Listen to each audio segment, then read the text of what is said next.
Kamusta, kapatid na lalaki at babae? Naway sumainyo ang kapayapaan ng Panginoong Hesus. Ako si Pastor Antonio Jr. At ngayon, narito ako muli upang pagpalain ang iyong buhay, upang magdala ng isang salita na nagmula mismo sa Diyos. Sigurado akong mapapalakas mo ang iyong pananampalataya at loob, lalo na kung pagod at mabigat ang dinadala mo. Ang mensaheng ito ay para sa iyo.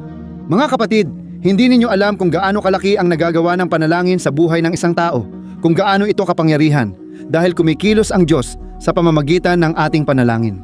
Una kong ibabahagi ang salita ng Diyos dahil ayon sa Biblia, ang pananampalataya ay dumarating sa pakikinig sa salita ni Kristo.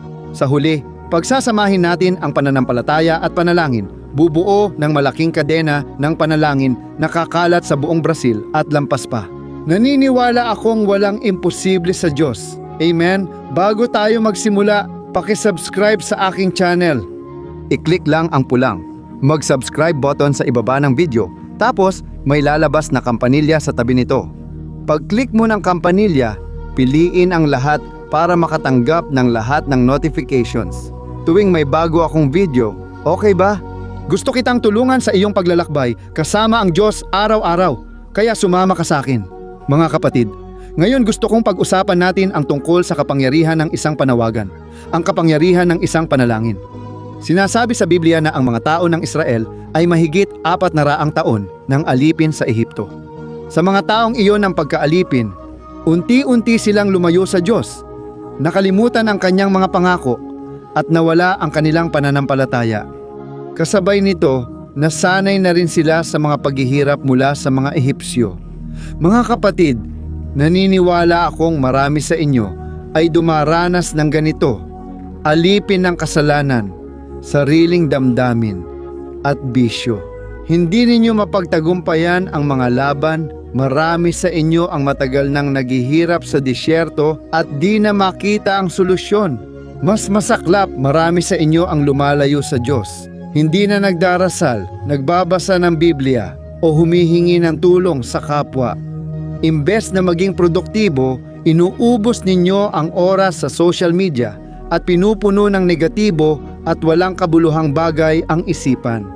Pero, mga kapatid, habang tumitindi ang ating paghihirap at pangangailangan, dumarami rin ang ating pagdurusa. Kailangan nating lumapit sa Diyos dahil Siya lang ang makakalaya sa atin sa mga mahihirap na sitwasyon. Kapag wala ng tulong mula sa tao, doon na kumikilos ang Diyos. Amen? At iyan ang dahilan kung bakit hindi ka dapat tumakbo palayo sa problema. Hindi mo dapat magpanggap na walang nangyayari. Kailangan mong harapin ang realidad gamit ang mga mata ng pananampalataya. Balik tayo sa Hebreo na inalipin sa Ehipto. Ayon sa Biblia, lumaking parang anak ng paraon si Moises. Naging marunong at mayaman. Pero isang araw, natuklasan niya na hindi siya kabilang sa mga Ehipsyo, kundi sa mga Hebreo. At minsan, nasaksihan niya ang isang Ehipsyo na pinapahirapan ang mga Hebreo, na ngayon ay pamilya na niya. At si Moises, sa pagkakataong iyon, napatay niya ang lalaking iyon, at nang napatay niya ang taong iyon, marahil hindi niya sinasadya, tumakas si Moises sa disyerto para hindi mapatay o mahatulan. Kaya, tumakas siya mula kay Paraon at pumunta sa isang lugar na tinatawag na Midian, at doon sa lugar na iyon, nag-asawa siya at bumuo ng kanyang pamilya. Naging mabuting pastol siya at naging tahimik ang kanyang buhay bilang pastol ng mga tupa. Muling pumasok ang Diyos sa kanyang kwento. Ayon sa Biblia, nakita ni Moises ang isang nasusunog na punong habang nagpapastol ng tupa. Laking gulat niya na nasusunog ang puno pero hindi natutupok. Doon kinausap ng Diyos siya para palayain ang kanyang bayan mula kay Paraon. Humihingi ng tulong ang mga tao, nais nila ng tagapagligtas, kaya pinili ng Diyos si Moises. Basahin ko sa iyo ng mabilis ang nakasulat sa Exodo Kabanata 2. Tingnan mo ito. Lumipas ang panahon at namatay ang hari ng Ehipto. Dumadaing ang mga Israelita dahil sa pagkaalipin at narinig ng Diyos ang kanilang hinaing. Naalala niya ang tipan kina Abraham, Isaac at Jacob. Mga kapatid, ang daing ng bayan ay narinig ng Diyos at ipinaabot kay Moises sa disyerto. At dito ako natututo ng isang aral. Tuwing may isang tao na dumadaing sa Diyos, kapag may naghahanap sa presensya ng Diyos, ang Panginoon ay nagsisimula ng kumilos para sa kanyang kapakanan. Ayon sa Isayas 64:4 sa Biblia, walang Diyos na tulad ng atin na kumikilos para sa nagtitiwala sa Kanya. Kaya mga kapatid, laging ganito, kapag ikaw ay umaasa sa Panginoon, kapag ikaw ay dumadaing sa Kanya at hindi sumusuko sa iyong pananampalataya, ang Panginoon ay kumikilos para sa iyong kapakanan. Kahit na hindi mo pa nakikita ang solusyon, ginagawa ng Diyos ang lahat para sa iyo. Amen? Kaya kung ikaw ay naghihintay ng isang himala, i-type mo dito sa ibaba sa mga komento, naniniwala ako sa mga himala. Amen? I-type mo lang, naniniwala ako sa mga himala. Sige ba? At ang nakakatuwa, mga kapatid, kapag gusto ng Diyos gumawa ng isang gawain, nagbabangon siya ng mga tao. Hindi lang ikaw at ang mga tao sa paligid mo ang pinagpapala ng Diyos kapag nagdarasal ka, kundi pati mga layunin ay pinag-uugnay niya. Amen? Nang dumaing ang Israel sa Ehipto, nagpadala ang Diyos ng tagapagligtas na si Moises at pinili rin niya si Aaron na kapatid niya. Nasa Ehipto siya at nakipagkita kay Moises sa disyerto. Mahalaga ring tandaan na ipinangako ng Diyos ang tagapagligtas. Pero lahat ng bagay ay may tamang panahon para mangyari at walang nangyayari ng walang dahilan. Perpekto ang panahon ng Diyos para matanggap natin ang biyaya at matupad ang kanyang plano. Kailangan nating matutong maghintay. Problema natin, padalos-dalos tayo at gusto agad-agad lahat. Ayaw nating maghintay, lalo na sa pila. Paano pa kaya kung araw, buwan o taon pa bago tuparin ng Diyos ang kanyang mga pangako? Mga kapatid, perpekto ang Diyos sa kanyang gawa at sinusubok niya ang ating puso habang hinihintay ang kanyang pangako. Gusto niyang malaman kung tatagal tayo. Kaya ikaw na naghihintay sa Panginoon, pasayahin mo ang puso mo, tigilan ang pag-iyak at reklamo, iwasan ang pagtuon sa problema. Alam kong marami rito ang nakatutok sa problema kaya nababalisa, nade-depress at nangihina magpatuloy. At huwag mong isipin na ikaw lang ang natatagalan bago dumating ang biyaya, dahil nangyayari ito sa lahat ng lingkod ng Panginoon. Naniniwala akong tulad ng pagdating ni Jesus bilang tao, kinailangan din niyang maranasan ang pagsubok ng panahon. Naniniwala ako na sa maraming pagkakataon, naranasan mismo ni Jesus kung gaano kahirap sumunod sa Panginoon, kung gaano kahirap mamuhay sa Diyos. Pero may isang kabanata na talagang gusto ko. Ang kabanatang ito ay tungkol sa kapangyarihan at lalo na sa kahalagahan ng tiyaga sa panalangin. Basahin ko ang Lucas 18:7. Hindi ba gagawa ng katarungan ang Diyos para sa kanyang mga hinirang na tumatawag sa kanya araw at gabi? At patuloy ba niyang paghihintayin sila? Sinasabi ni Jesus, naggagawin ng Diyos ang katarungan para sa kanyang mga anak na tumatawag sa kanya araw at gabi, kahit parang natatagalan. Katulad ng sa mga tumawag sa Diyos sa Ehipto, nagpadala siya ng tagapagligtas. Moises, kapatid ko, huwag mong alamin kung paano o saan manggagaling ang solusyon. Maniwala ka lang, nakikilos ang Diyos para sa iyo. Amen? Sa talata 8 sinabi ni Jesus, agad niyang gagawin ang katarungan, ngunit pagdating ng anak ng tao, may matatagpuan pa kaya siyang pananampalataya sa lupa? Kaya, mga kapatid, magtiis tayo, magdasal, at manatili sa pananampalataya. Walang silbi ang pananampalataya kung bukas ay kikilos ka sa sarili mong paraan. Maghintay sa Panginoon nang may pagtitiyaga. Iyan ang mensahe ko sa iyo. Manalangin tayo ngayon. Gusto ko lang ipaalala na may pinakamainam na plano ang Diyos para sa iyo. Huwag pagdudahan ang kanyang pagmamahal at katapatan. Kung pinapatagal niya ang isang bagay, ibig sabihin may mas maganda siyang inihahanda para sa iyo. Tama?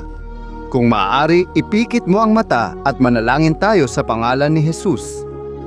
Panginoon, aking Diyos at aking Ama, nais kong magpasalamat sa iyo para sa natatangi at espesyal na sandaling ito. Ama, salamat po sa iyong salita na nagbibigay lakas, direksyon at karunungan sa amin. Panginoon, ilang beses, aking Ama, kami ay nagdududa sa iyong mga pangako. Ilang beses na ayaw naming maghintay sa iyo. Ilang beses kaming kumikilos ng padalos-dalos at pagkatapos ay sinisisi pa namin kayo. O Diyos, maawa po kayo sa amin. Sabi sa iyong salita, ikaw ay mabuti at ang iyong away walang hanggan. Kaya naman, aking Ama, hinihiling ko po sa inyo, patawarin ninyo ang aming mga kasalanan. Patawarin ninyo ang aming mga pagkukulang. Kami ay may hangganan, kami ay mahina, ngunit kayo ang nagpapalakas sa amin. Ama, sa simula ng mensaheng ito, sinabi ko na ang panalangin ay may kapangyarihan. Kaya naman, hinihiling ko po sa inyo, aking Ama, ibuhos ninyo ang inyong kapangyarihan sa aming mga buhay. Alisin ninyo, Panginoon, ang lahat ng bigat, lahat ng pagkabalisa, ang babaeng ito na nabibigatan ang kalooban, ang babaeng ito na umiiyak. Ama, maawa po kayo, Panginoong Hesus. Aliwin ninyo ang pusong nagdurusa, pati ang lalaking ito na nagdaranas din ng paghihirap. Nalulungkot siya, Panginoon, dahil maraming bagay ang hindi nagtatagumpay at kulang sila sa pera. Ang taong ito ay naghihirap dahil sa mga bisyo at palaging tumatakas sa kasalanan. Tuwing siya ay nalulungkot, bumabalik siya at nagiging alipin muli ng kasalanan. Jesus, pumarito ka at wasakin ang kasamaan at tanikala ng pagkaalipin. Panginoon, nagpapahayag ako ng pananampalataya at naniniwala, Ama, na ikaw ay kumikilos sa aming paggaling at pagpapalaya sa lalaking ito at sa babaeng ito.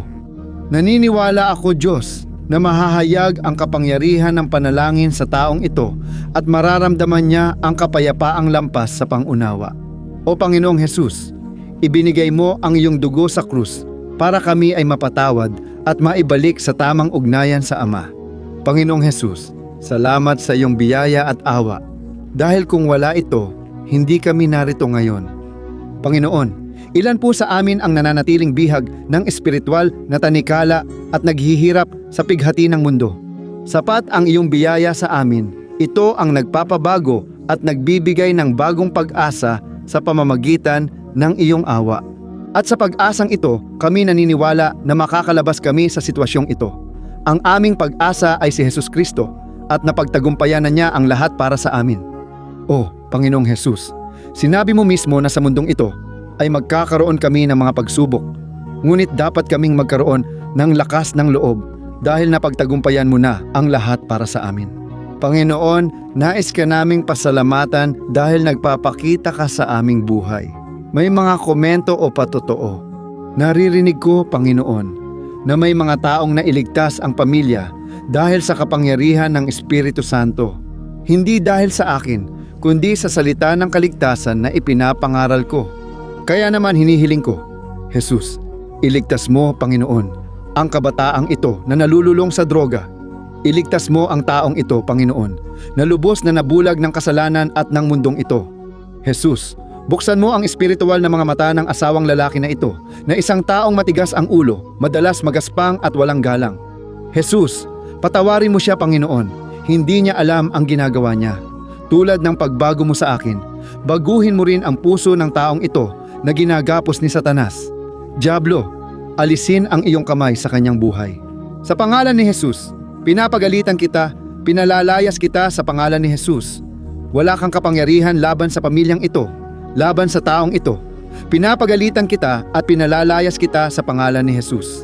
Ngayon, Panginoon, hinihiling ko ang iyong presensya, ang kaaliwan ng Espiritu Santo, at pag-ibig ng Diyos Ama na dumating sa buhay at pusong ito sa pangalan ni Jesus.